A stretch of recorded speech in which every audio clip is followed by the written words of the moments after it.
광주 MBC 아침 종합 뉴스. 1월 9일 목요일 아침 종합 뉴스입니다. 광주 민간공원 특례 사업에 대한 검찰 수사가 9개월 만에 마무리됐습니다. 정종재 부시장 등 5명이 기소됐지만 재판에 넘겨진 공무원들이 무엇을 바라고 불법 행위에 가담했는지는 밝혀진 게 없습니다. 고흥군이 군수 발언 유출 의혹을 받고 있던 공무원을 다른 지자체에 낙도로 발령해 보복성 인사 논란이 일고 있습니다. 선거 연령이 하향됨에 따라 광주 전남 시도교육청이 고3 학생을 대상으로 한 선거 교육을 준비하고 있습니다. 이상 오늘의 주요 뉴스입니다.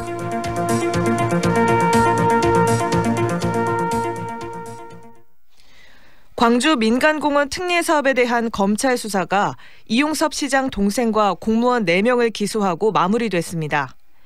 시민단체가 고발장을 낸 지 9개월 만입니다. 하지만 재판에 넘겨진 공무원들이 무엇을 바라고 불법 행위에 가담했는지는 밝혀진 게 없습니다. 우종훈 기자가 취재했습니다. 지난해 9월 광주시청 압수수색과 함께 시작된 민간공원 특례사업 특혜 의혹에 대한 검찰 수사가 마무리됐습니다. 정종재 행정부시장과 윤영열 감사위원장 등 공무원 4명이 기소되고 이용섭 시장의 동생이 알선 수재 혐의로 재판에 넘겨졌습니다. 정 부시장 등은 중앙공원의 우선협상 대상자가 당초 도시공사와 금호산업에서 한양과 호반건설로 뒤바뀌도록 부당하게 특정감사 결과를 도출한 혐의를 받고 있습니다. 이 과정에서 금호산업에는 과도한 잣대를 들이댄 반면 호반건설에 대해서는 명백한 감점 사항이 있었는데도 그냥 넘어갔다고 검찰은 밝혔습니다. 검찰은 또 정 부시장 등이 업체들을 평가했던 제안심사위원회에 당초 평가 결과를 변경하도록 요구해 권리 행사를 방해하고 도시공사가 사업자 자격을 반납하도록 부당한 압력을 행사했다고 밝혔습니다. 행정부시장 등의 광주지검 윤대영 전문 공보관입니다. 12월경 A공사 임직원들로 하여금 중앙 1지구의 우선 협상 대상자 지위를 반납하게 하여 직권남용 권리행사 방해. 하지만 이들이 불법을 저질러가며 결과적으로 특정 업체에 혜택이 가게 한 이유를 검찰은 밝히지 못했습니다. 가장 합리적인 의심은 광주시정의 최종 책임자인 이용섭 시장의 지시가 있었는지, 또 평가 번복의 결과로 이익을 본 건설사의 대가 제공이 있었는지였습니다. 하지만 검찰은 이를 입증할 증거를 찾지 못했다고 밝혔습니다. 정 부시장이 특정 감사를 지시하며 시장님 뜻이다라고 한 발언이 윤 감사위원장의 업무일지에 적혀 있지만 이용섭 시장이 개입한 직접 증거는 아니고 공무원들이 건설사 관계자들과 만나거나 통화한 기록은 있지만 범죄와 관련된 내용은 확인되지 않았다는 겁니다. 고발장이 접수된 지 5달 만에 수사에 착수한 뒤 광주시청 사무실과 관련자 주택 등 10여 곳을 압수수색하고 그렇게 넉 달 동안의 수사를 통해 검찰은 공무원들이 법규와 절차를 어긴 혐의를 찾아냈습니다. 하지만 이들이 불법을 저지른 이유와 그로 인해 이익을 본 대상은 이번 사건에 빠져 있습니다. 감사를 통해 우선협상 대상자를 바꾼 건 잘못된 최초 평가를 바로잡기 위해서였다는 정 부시장 등의 주장이 재판 과정에서 어떻게 받아들여질지 주목되는 대목입니다. 경실련 고발로부터 9개월여간 이어져온 검찰 수사는 이용섭 시장이 직접적으로 개입한 증거를 찾지 못하면서 공무원 등을 기소하는 것으로 마무리됐습니다. MBC 뉴스 우정훈입니다. 민간공원 특례 사업에 대한 검찰의 수사가 마무리됨에 따라 광주시가 관련 사업 추진에 속도를 내기로 했습니다. 광주시는 민간공원 특례 사업 수사 결과에 대해 우선 협상 대상자 선정 과정에서 잘못 평가된 부분을 바로잡은 적극 행정의 일환이었다며 사법부의 현명한 판단을 기대한다고 밝혔습니다. 광주시는 검찰의 강도 높은 수사에도 불구하고 공직자의 금품 수수나 업체 유착 등은 드러나지 않았다며 앞으로 민간공원 특례 사업은 차질 없이 추진하겠다고 강조했습니다. 지난해 전남 고흥 군수가 촛불 집회를 폄하하는 발언을 해 곤욕을 치른 일이 있었는데요. 고흥군이 군수의 발언을 유출한 공무원을 색출한 뒤 출근하는 데만 4시간이 넘게 걸리는 섬으로 발령냈습니다. 보복성 인사 논란이 일고 있습니다. 김주희 기자가 보도합니다. 지난해 9월 송기군 전남 고흥군수는 업무 간담회 자리에서 집단 민원에 동참하는 주민들은 선동에 끌려가는 경우가 많다. 촛불 집회도 몇 사람이 하니까 뒤에서 따라하는 거라고 발언했습니다. 발언이 알려지면서 비난 여론이 들끓었고 결국 송 군수는 거듭 사과하며 적잖은 곤혹을 치러야 했습니다.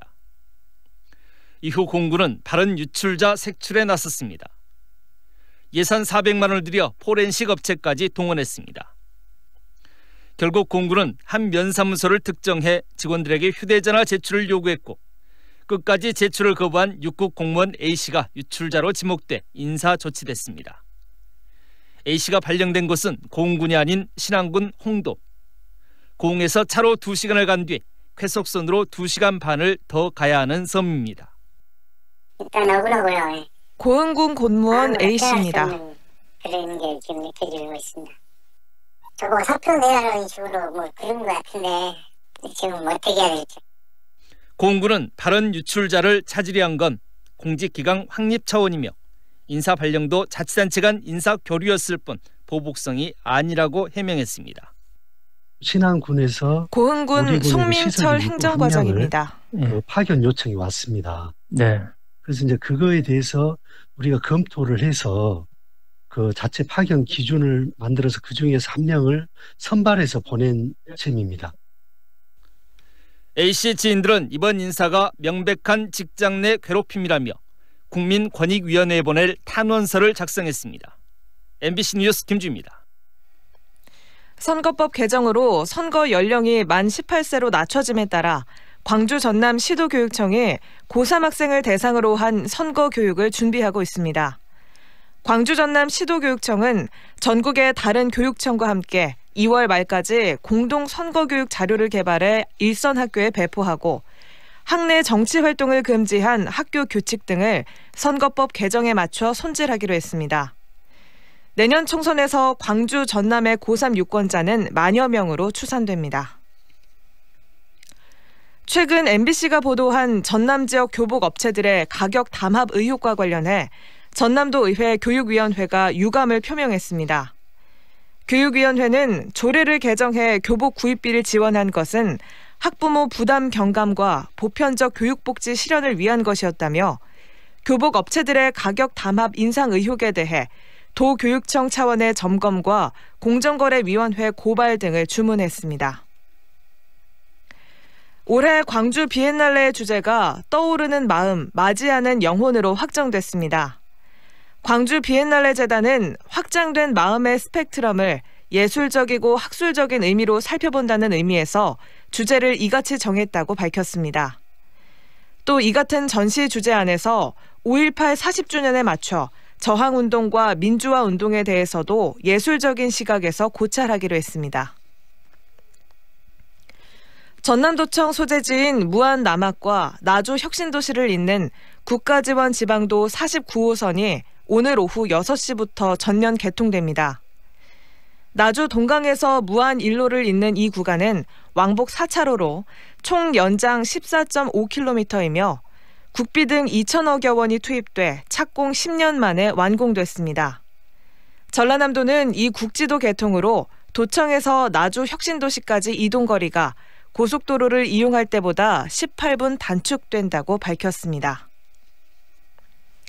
광주 지역 현재 기온 영상 3도입니다. 이상으로 광주 MBC 아침 종합 뉴스를 모두 마칩니다.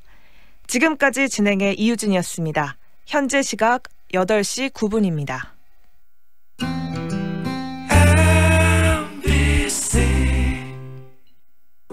연기자 정동환입니다. 장례 가장 소중한 예절이듯 스카이 장례식장은 모두와 약속합니다. 가격 거품은 빼고 서비스는 더하고 정성스러운 마음은 아낌없이 나누겠습니다. 사람을 하늘같이 섬깁니다. 스카이 장례식장. 대한민국 듣기평가 잘 듣고 풀어보세요. 다음 토론의 문제는? 그 얘기 분명히 안 들어도 된다고 말씀드렸습니다. 그거는 선생님 생각이시고요. 제 얘기도 좀 제 얘기를 듣지도 않고. 이 대화의 문제는 바로 듣기. 세상 대부분의 문제는 잘 들으면 다 풀 수 있는 문제. 말이 통하는 사회 듣기에서 시작됩니다. 공익광고협의회. 지금 시각은 8시 10분입니다.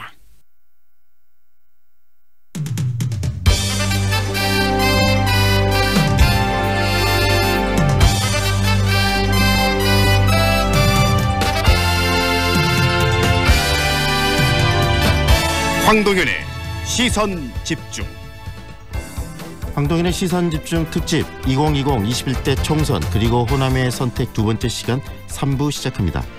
선거 때마다 호남은 전략적 선택 또는 합리적 선택을 통해서 대한민국 정치의 중심에서 중요한 역할을 해왔습니다.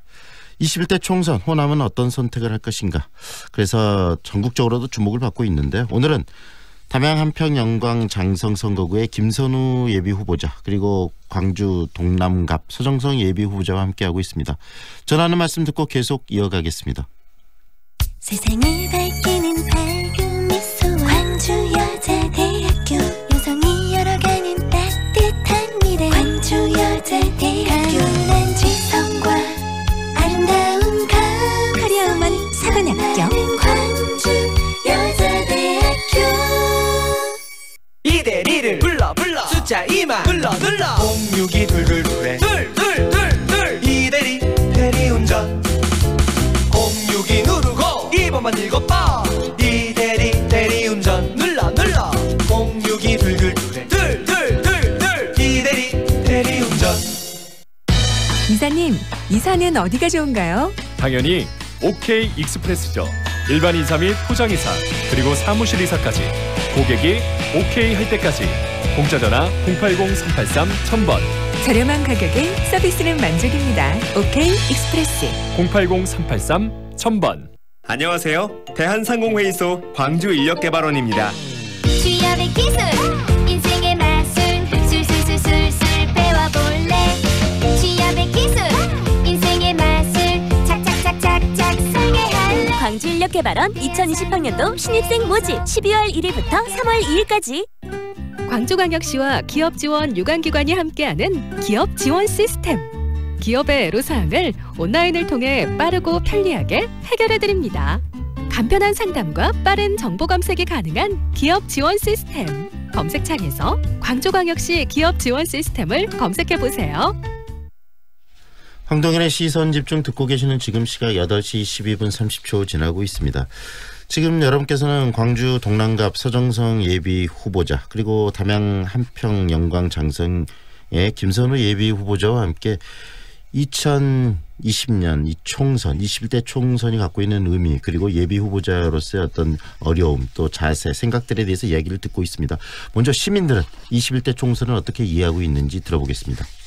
이번 선거는 정치냐 민생이냐를 선택하는 선거가 아닐까요? 후보들을 보면 너무 거창한 공약을 제시하고 지키지 못하는 모습이 대부분이었던 것 같습니다. 하지만 이번 총선에 나온 후보들은 작더라도 정말 피부에 와닿고 꼭 지킬 수 있는 공약들을 내세워서 당선 이후에도 그런 것들을 지키는 모습을 보여줬으면 하는. 20대 국회는 국민이 없는 오직 당쟁만이 존재한 식물국회였습니다. 21대 국회는 문재인 정부에 대한 중간평가 성격이 짙다고 보여집니다. 국민의 생각을 따르는 국회가 되기를 바랄 뿐입니다.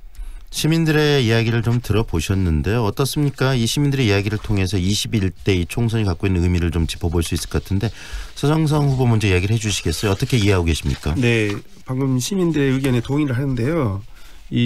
아까 모두에 말씀드린 것처럼 21대 총선은 정말 문재인 정부의 성공을 가늠하는 척도가 될 것이라고 생각합니다. 문재인 정부 임기가 이제 2022년까지인데요. 21대 국회는 이제 후반부 2년을 같이 하는 것이잖아요. 네. 그래서 굉장히 중차대한 이 성공 여부에 갈림길에 서 있다. 이렇게 생각하면서 반드시 승리해야 된다고 생각합니다. 물론 절대 다수는 아니다 하더라도 이 다수 의석을 확보해서 이 국정 운영을 뒷받침해야 된다고 생각하고요. 이 국정 개혁 과제에 필요한 모든 부분들이 21대에 잘 이제 세팅이 돼서 좀 진행되었으면 좋겠다는 생각입니다.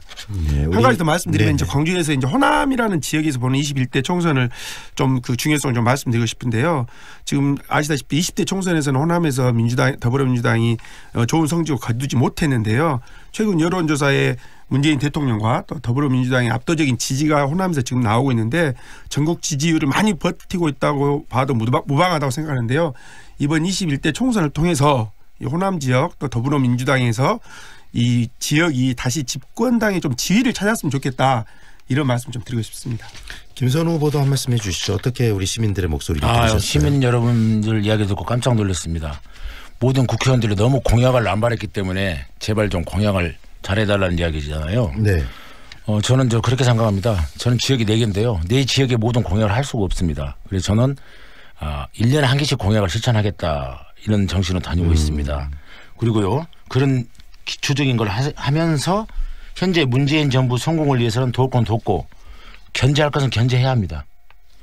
두 번째 또 당락이 아니고 국가와 민족을 위해서 국회가 나와야 하고요.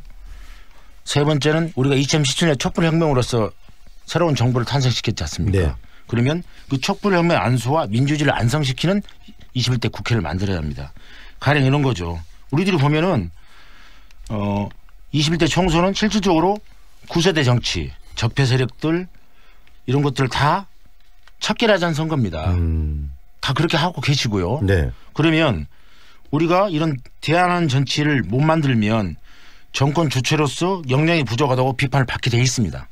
그래서 21대 국회는 적폐 세력 대항으로 대항 투쟁 정치가 아닌 미래를 보여주는 정치, 실력 있는 정치, 국민 삶의 직접적인 변화가 수반된 정치를 담보로 새로운 정치 세력이 등장해야 합니다. 이게 바로 어제 뉴스에 나왔지만 만 18세 이상이 투표권을 가지게 됐지 않습니까? 네네. 그래서 교육부에서 선거 교육을 시킨대요. 그런데 과연 그들이 선거 교육 받고 투표 참여할까요?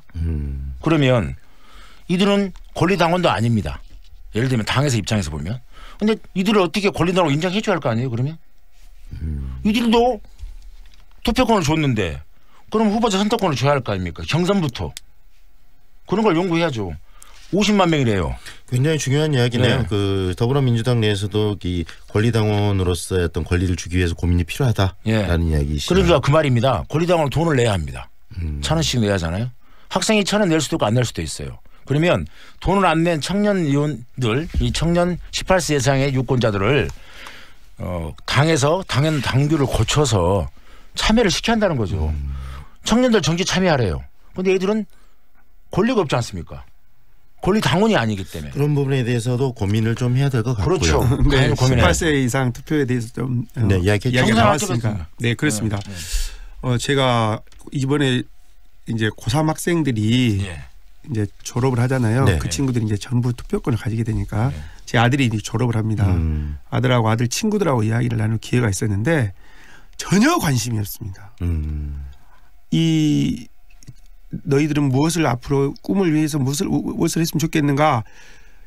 우선 앞가림하기도 어려우니까 지금 정치에 대해서는 관심이 없는 것이죠. 그래서 저는 그런 친구들한테 말씀하신 대로 교육이 굉장히 중요하다고 생각하거든요. 네. 이 친구들의 공감대나 이 친구들이 무엇을 원하는지 28세 19세 젊은 친구들이 무엇을 정치권에서 우리가 필요할 수 있는지 그런 가능성이 있는지에 대한 이 교육이나 이런 것들이 전혀 없는 상태에서 투표권이 내려왔다는 것이죠. 물론 투표권이 내려와서 이 성인으로서의 역할을 참정권의 역할을 저는 부여하는 게 굉장히 의미가 있다고 생각을 하는데 그런 제도와 시스템이 좀 뒷받침됐으면 좋겠다 이런 생각이었습니다. 제가 한마디 더 할게요. 네. 제가 요즘 청년들을 설득하는 방법이 하나 있습니다. 자, 너희들이 투표를 안 했기 때문에 정치인들은 너희들을 유권자로 생각하지 않기 때문에 너희들이란 복지나 혜택을 해주지 않고 있다. 즉 노인들, 어르신들은 100% 투표를 참석하십니다. 참여율이 100%잖아요.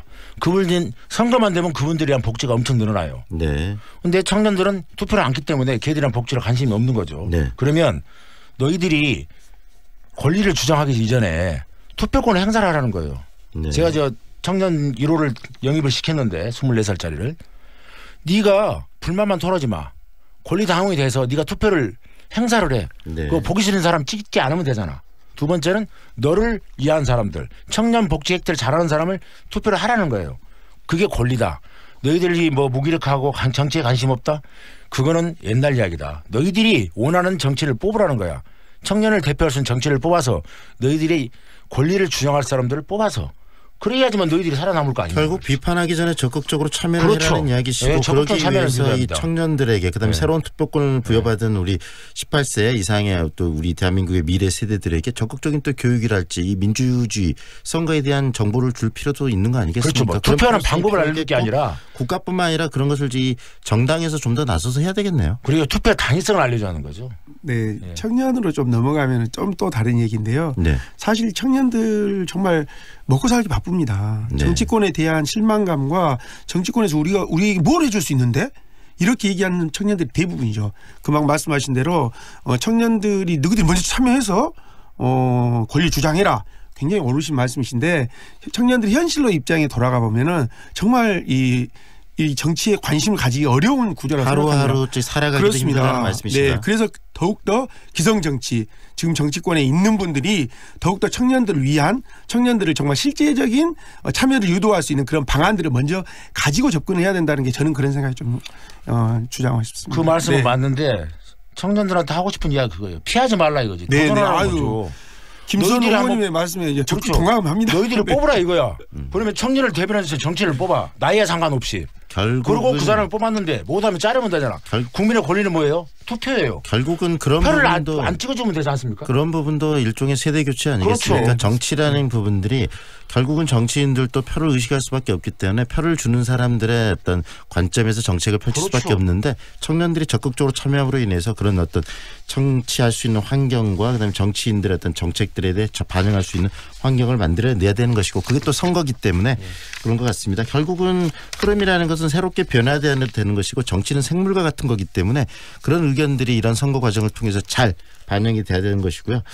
자, 이야기들을 이렇게 나누는 동안에 시간들이 많이 흘렀는데 어떻습니까? 이 두 분 모두 목적은 총선에서의 당선이실 텐데 왜 처음에 모두에서 이 총선에 이렇게 출마하게 된 이 출사표를 던지게 된 이유에 대해서 여쭤봤는데 다시 한번 여쭙겠습니다.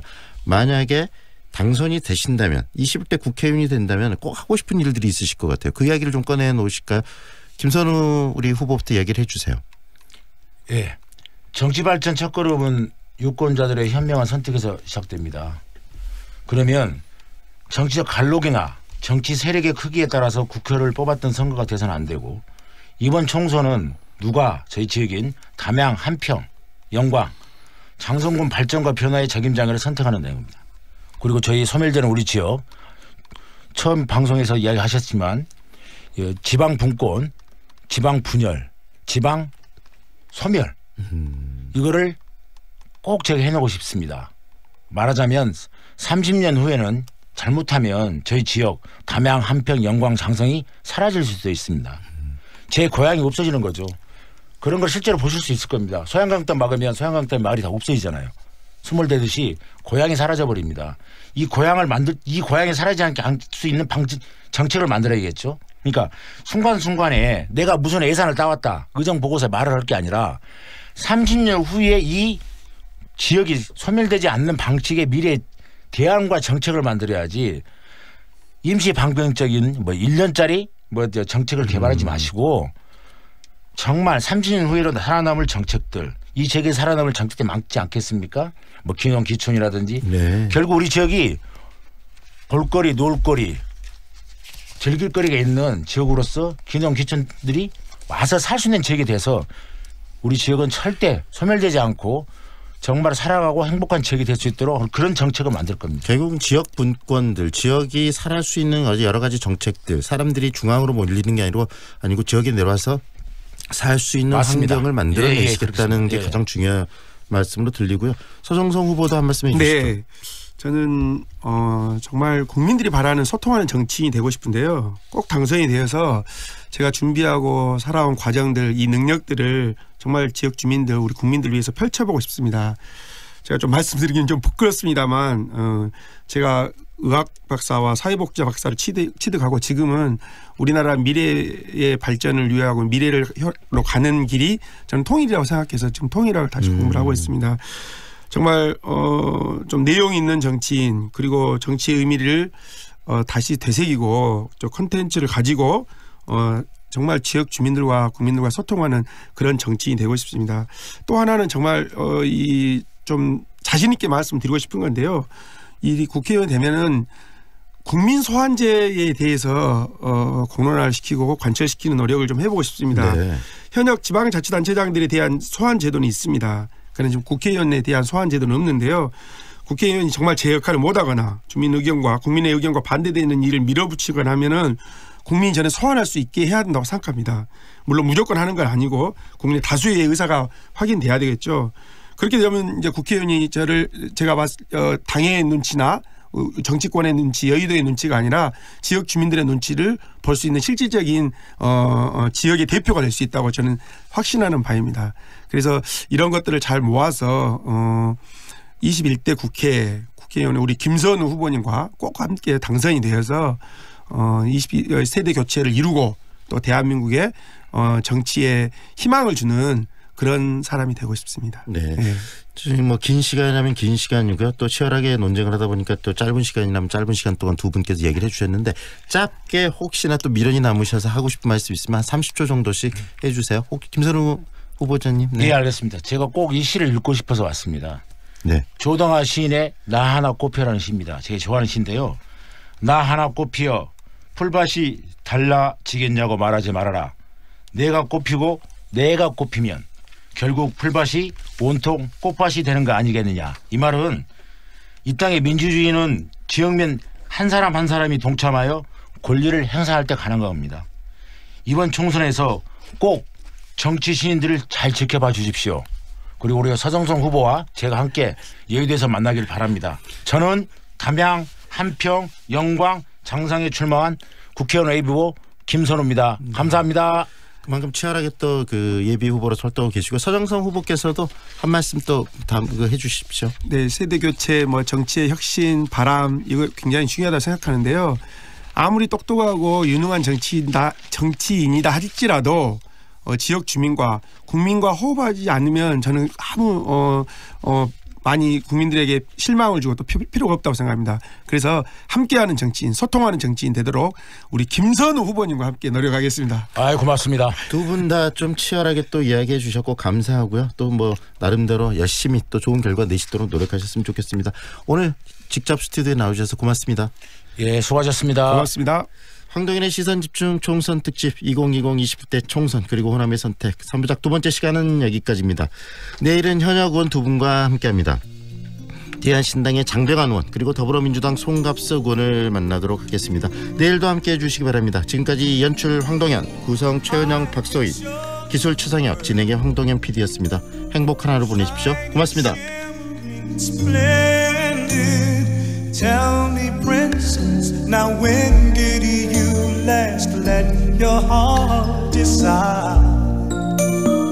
I can open your eyes, take you wonder by wonder, over, sideways and under, on a magic carpet ride, a whole new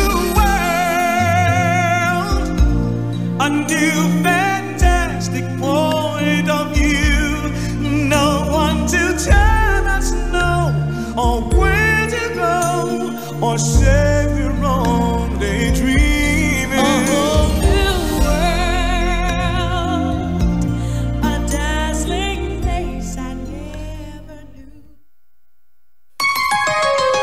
And this your love. 4월 7일 장례를 치르신 유족 박상아 님입니다. 엄마 보내고 참 힘들었는데 위로가 많이 됐어요.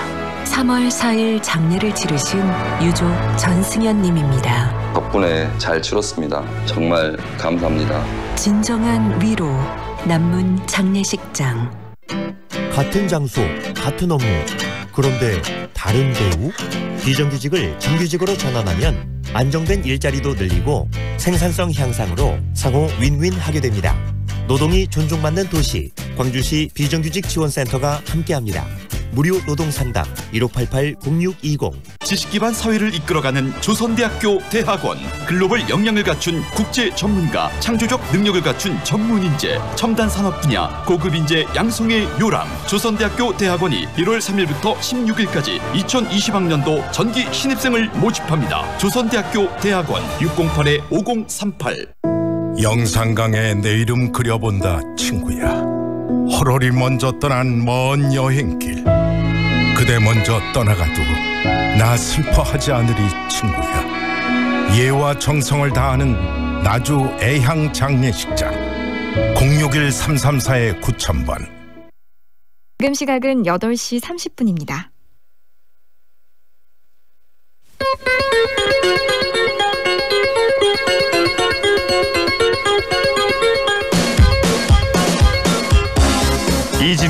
손에 잡히는 경제. 안녕하십니까, 이진우입니다. 병원에 가면 내야 하는 병원비, 그중에서도 건강보험이 보장을 해주지 않는 비급여 항목들에 대해서까지 보험금을 받을 수 있는, 그래서 많은 분들이 가입하고 있는 보험이 바로 실손보험입니다. 이르면 이달 중에 실손보험료가 크게 오른다고 하는데 가입 시점에 따라서 이게 종류가 참 많아졌어요. 이 실손보험이 보험료가 오르는 것도 있고 내리는 것도 있어서 복잡합니다. 실손보험의 종류는 크게 3가지로 나뉘는데 가입 시점에 따라서 달라집니다. 이번에 보험료가 내리는 것도 있다고 말씀드렸는데요. 내리는 건 최근에 나온 가장 신제품 실손보험이고 평균 9% 정도 보험료가 인하되는데, 반대로 예전에 나온 오래된 실손보험은 보험료가 9% 정도 또 반대로 오르기도 해서 차라리 신제품으로 갈아탈까 하는 움직임도 나타나고 있기도 합니다. 오늘은 우리나라에서 팔리고 있는 혹은 많은 분들이 가입하고 있는 실손보험의 종류, 그리고 보험료는 어떻게 달라지는지, 각각 또 어떤 차이가 있어서 이렇게 보험료가 다르게 움직이는지 한번 살펴보겠습니다. 1월 9일 목요일 손에 잡히는 경제, 광고 듣고 바로 돌아오겠습니다. 엄마, 아파트에서 차들이 갑자기 슉슉 나오니까 깜짝 놀라요. 현대해상 교통기후 환경연구소 조사에 따르면 아이들은 스쿨존보다 아파트 단지 내 도로를 더 위험하게 느낀다고 답했습니다. 단지 내 안전운전 잊지 마세요. 현대해상 하이카. 장성규입니다. 와우, SUV 좋은 차 타시네. 근데 타이어는 어디 건지 알고 계세요? 몰라요? SUV 전용 타이어는 넥센 로디안 GTX야. 어떤 SUV에서도 잘 나가고 오래 가니까 넥센 로디안 GTX. 나도 오래 가고 싶당.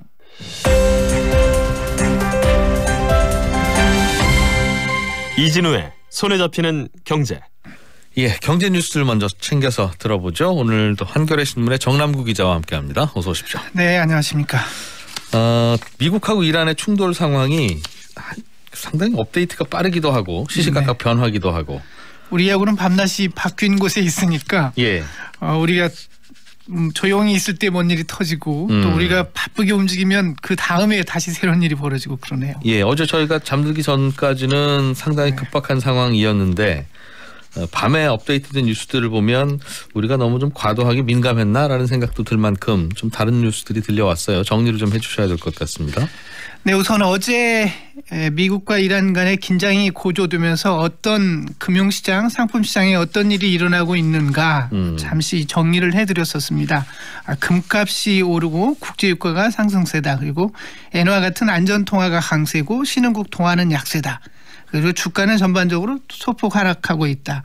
그래서 경기의 불확실성이 깊어지고 있기 때문에 통화정책은 계속 완화 기조가 이어질 것이라는 전망이 많다. 이렇게 어제 정리를 해드렸습니다. 그런데 역시 이란이 어제 미국에 보복 공격을 했어요.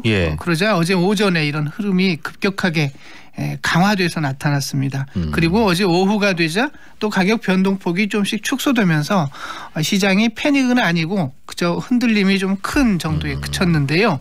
어제 오후에 일어났던 게 이란도 확전을 바라지는 않는다는 뉘앙스로 얘기를 했고 또 트럼프 미국 대통령도 미국 피해가 심각하지 않다. 이렇게 얘기를 하니까 투자자들이 위험 회피 행동을 좀 줄였습니다. 그래서 어제 오후에는 시장이 좀 진정이 되면서 트럼프 대통령이 어떤 말을 할 것인가, 어제 미국 동부 시각으로 8일 아침에 성명을 발표하겠다고 예고를 했었거든요. 거기에 관심이 쏠려 있었습니다. 그리고 이제 우리가 보게 되는 것은 어젯밤에 있었던 이제 트럼프 대통령의 연설이죠.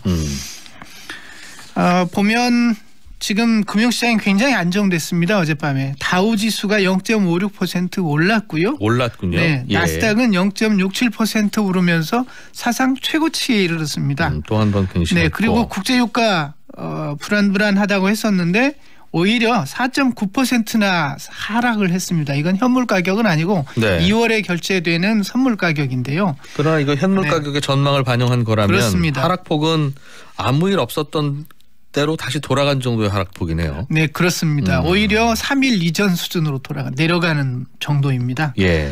4.9%니까요. 상당히 많이 내려간 겁니다. 불안불안하다 해서 금값도 올랐었잖아요. 예. 금값도 어젯밤에는 11일 거래일 만에 처음으로 하락세로 돌아섰습니다. 이렇게 트럼프 대통령은 뭐라고 얘기했어요? 이 상황을 제일 잘 아는 사람이고 다행히 그분이 트위터 등을 통해서 언론사들보다 더 실시간으로 잘 알려주니까 상황을 잘 좀 정리를 해줄 수 있을 것 같은데 트럼프 대통령이 일단은 공세적인 이야기는 했습니다. 그 공세적인 얘기는 경제 제재를 추가 강화하겠다라고 얘기를 했습니다. 하지만 무력 충돌이 확산되는 것은 미국도 바라지 않는다는 뜻을 강하게 내비쳤는데요.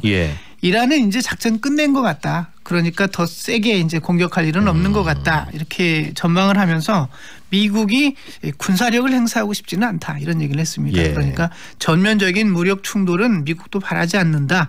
너네 이제 한번 분풀이 했으면 됐지 않느냐 이런 신호를 보낸 거죠. 그것이 이제 시장에 굉장히 금융시장과 상품시장에 안정되는 쪽으로 작용을 했습니다. 이란이 보복 공격으로 미사일을 쏘긴 쐈는데 그 이후에 알려지는 뉴스에 따르면 쏘기 전에 이라크한테 언지를 주고 또 이라크는 저 친구들이 이거 미국한테 전화라는 얘기인가 보다 싶어서 미국에게 전달했겠죠. 그러니 이 시간대쯤 날라오려고 오겠구나 해서 미리 대비하고 있어서 특별한 인명피해는 없었다는. 공격을 하지 않을 수는 없었을 거고요. 이란 내부의 여론이 워낙 또 국내 정치상 그렇다고 하더라도 공언하는 대로 전면적인 무력 충돌로 가기에는 이란도 경제가 좋지 않습니다. 이 요즘은 전투 전쟁이 돈의 싸움이잖아요. 또 그것 자체로 여러 비용이 들기도 하지만 그로 인해서 생기는 경제적인 부담이 적지 않습니다. 미국 또한 지금 중동에서 자꾸 군대를 철수하고 발을 빼왔는데 여기에서 세게 무력 충돌이 일어나면 11월 대선에서 트럼프 대통령이 매우 불리해질 수 있죠. 그런 위험을 서로 회피하는 것 같습니다. 돌이켜보면 사실은 우리가 너무 호들갑을 떨었나? 내지는 언론들이 전해주는 뉴스가 실체보다 자극적이구나 또는 과장되기 쉽겠구나라는 걸 오히려 교훈으로 배우게 된 사실 전망하기가 앞날을 전망한다는 건 쉽지 않은 일이기 때문에 어떤 일이 있을 때는 바짝 긴장을 해서 더 쳐다보게 되죠. 그리고 앞날을 전망할 때 사람들은 좀 더 부정적으로 사태를 봐야 더 대응을 잘합니다. 그런 인간 심리가 작용하는 거 아닌가 싶은데요. 사실 이번 사태도 이번 걸로 어제로 또 마무리되는가 그렇다고 보기는 어려울 것입니다. 전면적인 무력 충돌로 가지는 않았지만 지금 갈등의 골은 굉장히 깊거든요.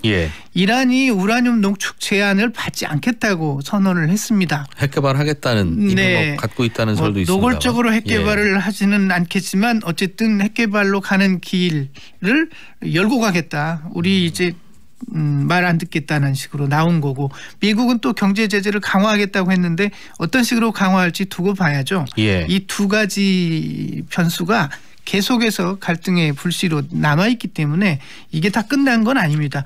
오늘 새벽에 이라크 바그다드 그린존에 미사일 2발 떨어졌단 말이에요. 이게 뭐 확전하려는 뜻은 아니겠지만 어제 걸로 우리가 다 끝난 건 아니야 하는 그런 시그널일 수도 있습니다. 역시 경제 주체들은 앞날의 불확실성을 아주 싫어하죠. 어떻게 될지 모르면 투자나 소비를 줄이게 마련입니다. 그런 불확실성이 좀 길어진다는 점에서 좋지는 않습니다. 말씀하신 대로 특공대나 이런 군사적인 보복을 하겠다는 것보다는 어찌 보면 경제 제재를 강화하겠다는 게 더 서로에게 부담스럽기도 하고 특히 이제 이란의 입장에서는 다만 다행스러운 것은 이제 그 두 당사자의 입장하고 우리처럼 제3자 입장은 좀 다릅니다. 사실 우리가 가장 걱정하는 것은 전량을 수입해서 거의 전량을 수입해서 쓰는 석유 가격이죠. 석유 가격이 오르면 우리가 가공해서 수출하기도 합니다만은 그만큼 우리가 비용을 더 치러야 하는데 어제 움직임 가운데서 가장 두드러진 것이 바로 유가의 하락입니다. 그 부분은 좀 우리에게 안심되는 이야기죠. 다른 이야기로 좀 넘어가 보죠. 이른바 그 소부장 펀드라고 하는 게 요즘 증권가에 있는 모양이에요. 뭔가 들여다봤더니 소재, 부품, 장비와 관련한 회사들 또는 상장된 종목에 투자하거나 회사에 돈 빌려주거나 하는 그런 펀드를 의미하는 것 같은데 요즘 수익률이 꽤 좋다고 해요. 이 소부장 펀드가 만들어진 것은 지난해 한일 무역 갈등 때이지요. 일본이 우리나라를 화이트리스트에서 배제하고 그러면서 독자적으로 소재 부품 장비 산업을 육성해야 한다, 키워야 한다는 게 공감대가 형성이 돼 있었고 예. 그 펀드를 농협에서 만들었을 때 문재인 대통령이 직접 가서 가입하기도 했습니다. 그래서 화제가 되기도 했었죠. 이번에 산업은행이 4천억 원 규모로 소재부품 장비 산업 지원하는 펀드를 조성한다고 밝혔는데요. 이게 상당히 그 수익률이 좋은 편입니다. 이미 네. 만들어진 펀드들도 꽤 있는데 네. 수익률이 왜 좋은가 들여다봤더니 네. 삼성전자, 하이닉스를 대부분 갖고 있더라. 네. 그러니까 뭐 한 최근에 사례를 들자면 작년 예. 12월 초에 신한금융투자에서 출시했던 신한토러스 소부장 랩이라는 상품이 있습니다. 예. 이 상품은 목표 수익률이 6%였거든요. 그런데 7영업일 만에 목표 수익률을 달성했습니다. 6.14%. 예. 그래서 수익을 돌려줬는데요. 소재, 부품, 장비 주식이 전반적으로 갑자기 뜰 리는 없죠. 간명하게 말하면 삼성전자, 하이닉스 반도체 같은 그 반도체 종목을 이 소부장 펀드도 편입하고 있는데 최근에 그 종목이 크게 뜨고 있습니다. 생각해 보면 네. 이 소재 부품 장비라는 게 일본이 문제가 생길 때, 양국 관계가 문제가 생길 때 잘 공급하지 않으면 우리에게 문제가 되는 네. 그런 소재 부품을 이제 개발하거나 혹은 개발할 능력을 갖고 있는 업체들의 투자를 좀 하자는 건데 네, 그렇습니다. 만들어질 때부터 네. 이런 회사에 투자해서 그 회사 주가가 오른다고 그게 개발이 잘 되나 하면 그것도 또 연결고리가 약한 것 같고 네. 그렇게 해서 만들어 놨더니 그것과는 무관한 반도체 주식으로 대부분 담아버리니 반도체 주식을 대부분 담는 건 아니고 반도체도 기본적으로 부품이죠. 그렇긴 한데 부품입니다. 일본에서 그런데 반도체 안 줄까봐 우리가 네. 이런 걸 고민한 게 아니었잖아요. 물론 그렇습니다. 근데 포트폴리오를 구성하지 않으면 안 되기 때문에 넣었는데 그 반도체 주가가 많이 뛰니까 전체적으로 수익률이 꽤 높습니다. 아무튼 펀드를 만든다고 이게 극복이 되는 것도 아니었고 펀드를 만들자니 넣을 종목도 마땅치는 않은데 어쩔 수 없어서 채워넣은 종목이 하필이면 주가가 잘 오르는 바람에 네. 결과적으로는 뭐 특별히 다 모두가 행복한. 그렇습니다. 어제 코스피 지수가 24.23포인트 떨어졌거든요. 1.1%인데 예. 그런 장에서도 삼성전자는 많이 올랐어요. 1.79%나 올랐거든요. 삼성전자가 작년 12월 초부터 상승세가 이어지고 있습니다. 12월 3일에 49,900원. 그리고 어제 종가는 56,800원이니까 한 달여 만에 13.8% 오른 겁니다. 네. SK 하이닉스는 3.62% 어제 올랐거든요. 종가 기준으로 2012년 3월 이 회사가 출범 이후에 가장 높았습니다. 반도체 가격은 꽤 많이 내려온 상태에서 그냥 아래에서 버티고 있는 상황인데 네. 조금 그 부분이 올라가고 있고 바닥 찍는 것 같은 느낌만으로 주식시장은 이렇게 예민하게 그렇습니다. 반응하네요. 주식시장은 굉장히 빠르게 반영을 하는데 이제 가격은 바닥을 치고 올라가는 것 같고 다른 주변적인 그 선행 지표들을 보면 예. 반도체 경기 회복이 조만간 가시화될 것 같다 이런 게 나타나고 있죠. 사실 한국은행도 작년 말에 올해 상반기에는 반도체 경기가 바닥을 칠 것 같다 이런 전망을 했었고요. 최근에도 증권 분석가들이 낙관적인 전망들을 많이 내놓고 있어요. 미국과 이란이 지금 충돌하면서 주식시장 출렁출렁 하는데 외국인 투자가들이 우리 증시에서 주식을 많이 순매수하고 있습니다. 네. 사실 이것도 반도체 순매수인데요. 어제 상황에서도 외국인 투자가들이 코스피 시장에서 2,700억 원어치 순매수했거든요. 대부분 삼성전자 하이닉스. 그렇습니다. 예. 네, 지난 3일 이후 어제까지 외국인 투자가들이 코스피 시장에서 8,000원 원 넘게 순매수했습니다. 그러게요. 이제는 이런 거 전달하고 서로 전할 때도 두 회사를 산 건지 아니면 두 회사 빼고 다른 걸 산 건지를 올해는 그래서 역시 경기가 바닥친다 하더라도 예. 이 반도체 착시가 될 가능성이 꽤 있습니다. 다른 업종들은 회복이 더디고 반도체만 회복되면서 전체 지표가 네. 경기 바닥쳤네 이렇게 나올 가능성이 있습니다. 점점 더 우리나라도 산유국하고 비슷하게 산유국들은 석유에 의존하고 우리나라는 또 반도체 의존하고 그런 듯합니다. 한겨레 신문 정남구 기자였습니다. 고맙습니다. 네, 고맙습니다. 알아야 될 것들 많이 안내를 해줘. 눈높이에 딱 맞는 만인의 경제 과외 선생님. 다음 순서는 친절한 경제입니다. 네, 오늘은 청취자 최미영 씨가 보내주신 질문입니다. 이분은 공무원으로 5년 동안 일하시다가 공무원 그만두고 민간기업으로 옮겨서 일하고 계신데 민간기업이니까 이제 국민연금 낼 거 아니겠어요? 그런데 이분의 질문은 나중에 이제 노후에 연금 받을 나이가 되면 연금은 뭘 받게 됩니까? 국민연금을 받게 되면 내가 5년 동안 부은 공무원 연금 이건 어떻게 해요? 이제 이런 질문을 주신 겁니다.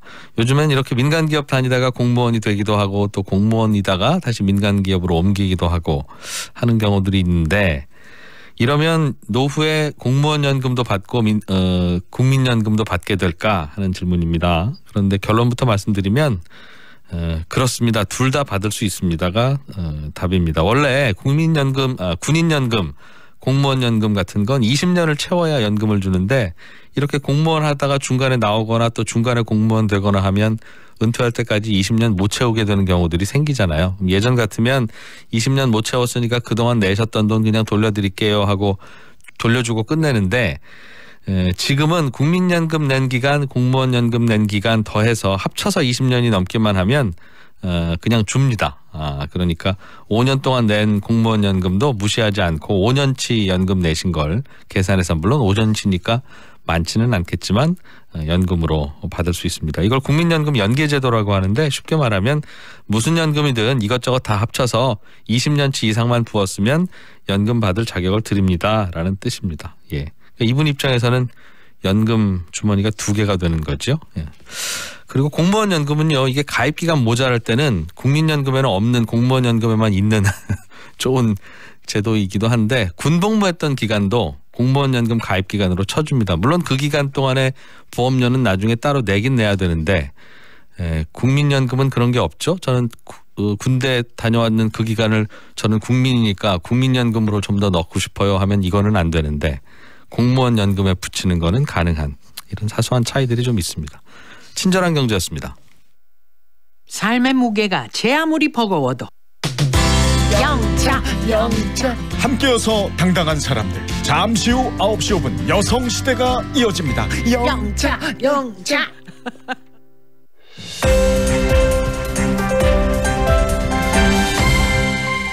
경제를 생각하는 사람들의 즐거운 습관 이진우의 손에 잡히는 경제.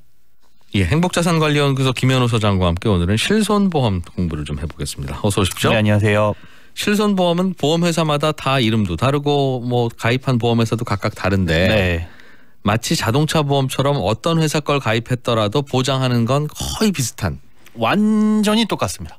그렇죠. 거의가 아니라 100% 똑같습니다. 그 자동차 사고가 나서 두 차가 부딪혔는데 너는 A보험 나는 B보험이라고 해서 네. 당신은 좋겠습니다. 저는 이게 보장이 안 되는데요. 이런 일이 없잖아요. 그런 일은 없습니다. 실손보험도 똑같다는 거죠. 예, 가입한 시기가 똑같다면 똑같이 보장합니다. 그런데 뉴스를 보니까 어떤 실손보험은 오르고 예. 어떤 실손보험은 내렸다고 해요. 네, 그렇습니다. 그럼 이건 이게 종류가 다르다는 뜻 아니겠습니까? 예, 다른 게 있는데 이게 뭐냐면 가입 시점에 따라서 종류가 다릅니다. 앞서 3가지 혹은 요즘에 뉴스나 뭐 이런 신문기사에서 3가지라고 나오는데 크게 보면 3가지고 약간 좀 자세히 들여다보자면 4가지로 분류를 할 수가 있어요. 요거를 이제 표준화 전이냐 후냐 이렇게 따지는데 간단하게 비행기 좌석을 예로 들어서 설명을 해드리면 일단 가장 좋은 게 퍼스트 클래스죠. 비싸죠. 그 예, 비싼 대신에 보장을 뭐 많이 해준다 이렇게 보시면 됩니다. 이 실손도 2009년 6월 말일까지 가입한 실손 같은 경우에는 이때는 표준화 전이라고 해가지고 보험사마다 또 생명보험사냐 손해보험사냐에 따라서 보장이 다 달랐어요. 어떤 보장은 뭐 입원하면 1억 한도로 해주고 100%, 심지어 그냥 통원하게 되면 5천 원만 내면 나머지는 보험사에서 50만 원 한도로 다 주는 이런 자기 부담금이 거의 없는. 예, 뭐 5천 원만 부담하면 병원비는 평생 걱정 없는 보험들도 비유하신 있었고. 비행기 좌석하고 똑같네요. 예. 저가항공사 아래로 내려가면 라면도 사 먹어야 되잖아요. 그렇습니다. 근데 심지어 고기까지 구워주는 그런 좌석이라고 보시면 될 것 같고 대신에 굉장히 비싸죠. 요즘에 많이 인상을 하고 있는데 그 이후에 이제 2009년 7월부터 가입한 게 비즈니스 클래스라고 보시면 됩니다. 요거는 이제 조금 보장이 덜한데 90%를 보장을 해줘요. 입원비의 뭐 90%. 그럼 10%는 본인이 내라. 네. 그 대신 보험료가 좀 싸다는 거죠. 퍼스트 클래스보다. 아무래도 100%보다는 조금 인상률이 덜 하고요.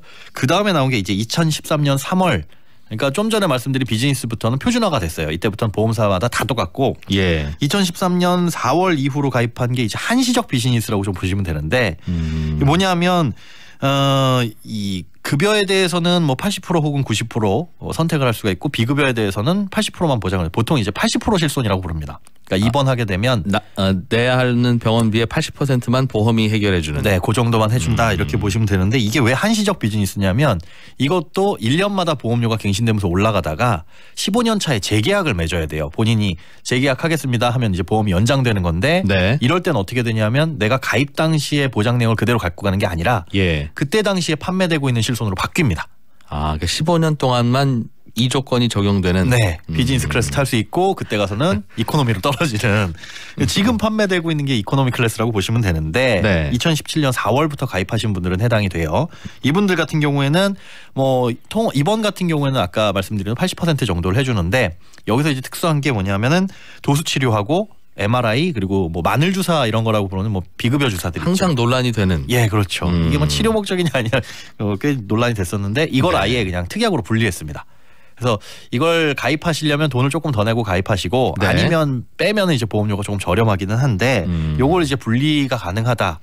요게 이제 큰 차이라고 보시면 됩니다. 점점 최신 신제품일수록 예. 보장 내용도 줄어들고 네, 대신에 가격은 좀 싸고. 그렇습니다. 그럼 나는 지금이라도 퍼스트 클래스 가입하고 싶다. 그건 안 됩니다. 안 된다는 거죠. 예, 퍼스트 클래스, 비즈니스 클래스 한시적 다 안 되고 이미 예전에 가입했어야 되는. 네. 그러나 이게 자동차 보험과는 달리 10년, 15년 유지하는 거다 보니까 아직 남아 있는. 그렇습니다. 그럼 이번에 보험료가 오른다는 거는 어떤 보험료가 오른다는 겁니까? 지금 판매되고 있는 이코노미 클래스 실손 빼고는 다 오릅니다. 다 한 9에서 10% 정도 인상이 되고 좀 좋았던 좌석들. 예, 그렇습니다. 예. 그렇지 않고 2017년 4월부터 가입한 이코노미 클래스 실손 보통 이제 착한 실손이라고 출시를 했는데 이거 같은 경우에는 한 9% 정도 뭐 보험사마다 연령마다 차이는 있습니다만 예. 그렇게 인하될 예정입니다. 그러니까 자기 부담금이 많고 뭐든지 추가로 사서 쓰셔야 되는. 예. 그러니까 고객 입장에서 보면 보장 범위가 좁은. 네, 그렇죠. 근데 병원 안 가실 분들은 굳이 뭐 그렇죠. 그런 것들은 좀 내려가고. 네네.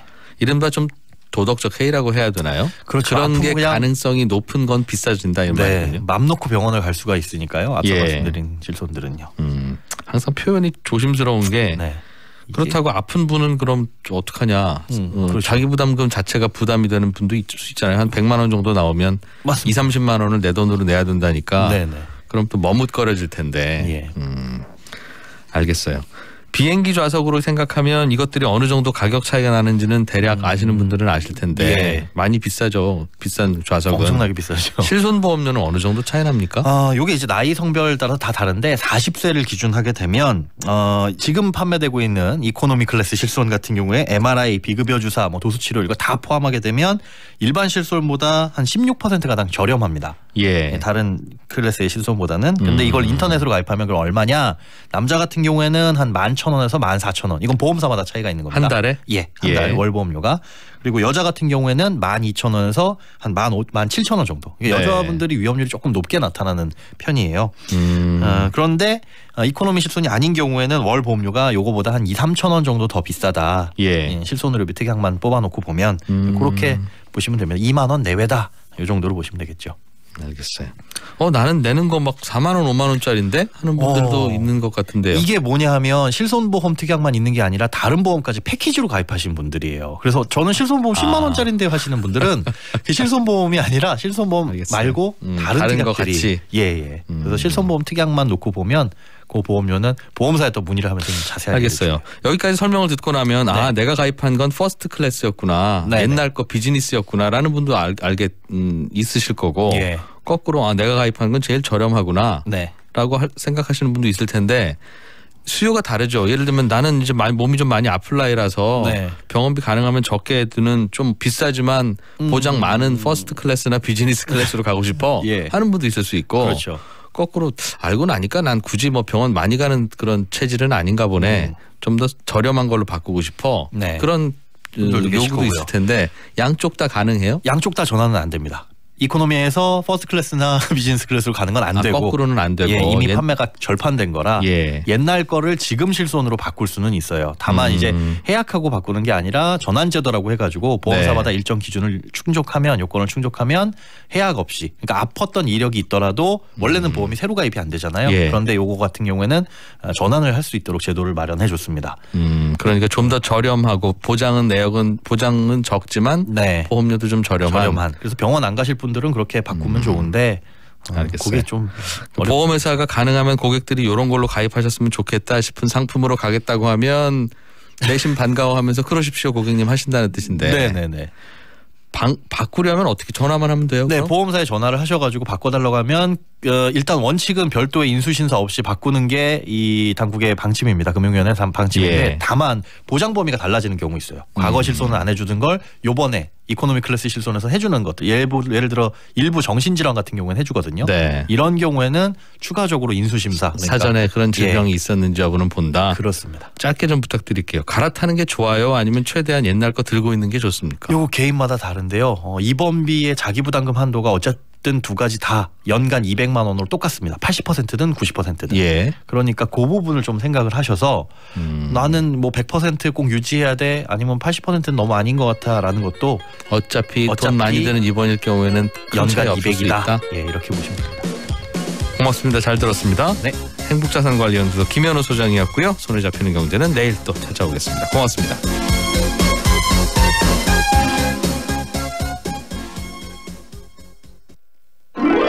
꿈꾸는 당신이 아름답습니다. 상업적인 감각이 뛰어났던 작가 발자크는 이런 말도 했다죠. 작품 구매자를 매료시킬 방법을 모르는 작가가 글을 쓴들 무슨 소용이 있겠는가. 마크 트웨이는 자기 작품에 스스로 자극적인 평을 달았습니다. 무례하고 뻔뻔한 거짓말과 대담한 무지에 주목하라. 에디슨은 발명뿐 아니라 언론 플레이의 왕이었는데요. 새로운 아이디어가 떠오르면 기자들을 불러서 신기술의 비밀이 거의 다 풀리는 단계에 와 있다고 발표하곤 했죠. 자화자찬과 자기 PR, 민망하지만 꽤 통합니다. MBC 캠페인 꿈의 지도, 똑소리 나는 지능형 CCTV, 클라우드캠, SK 브로드밴드가 함께합니다.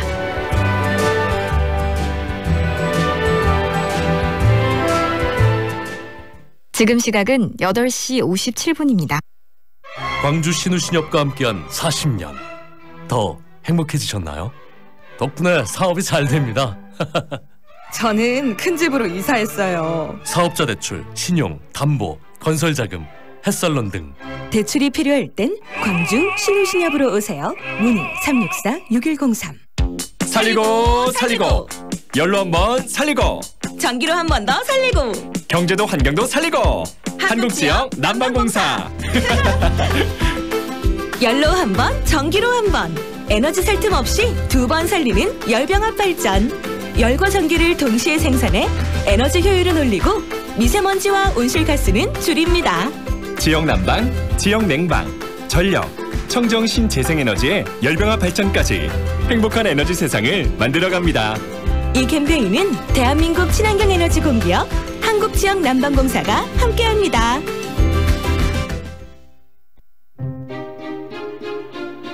재심 사건을 주로 하는 변호사로 알려져 있는 박준영 변호사입니다. 제가 진행했던 재심 사건의 공통점은 억울하게 옥살이 하신 분들이 사회적 약자였습니다.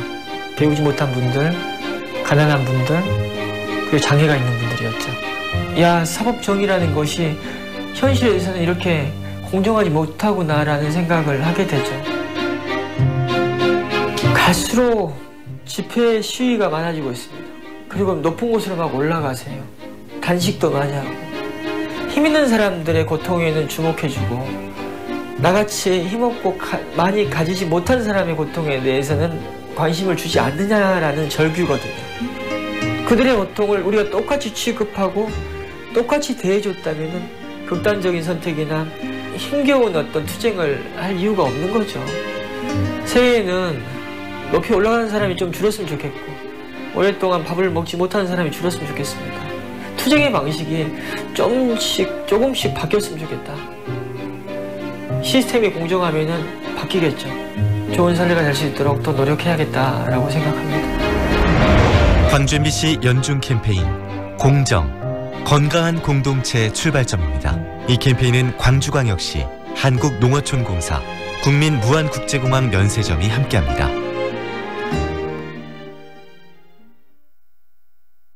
AM 819kHz, 표준 FM 93.9MHz, 광주 MBC 라디오입니다. HLCN. 친구처럼 다정한 연인처럼 MBC 문화방송. 여러분의 다정한 친구 광주문화방송이 9시를 알려드립니다.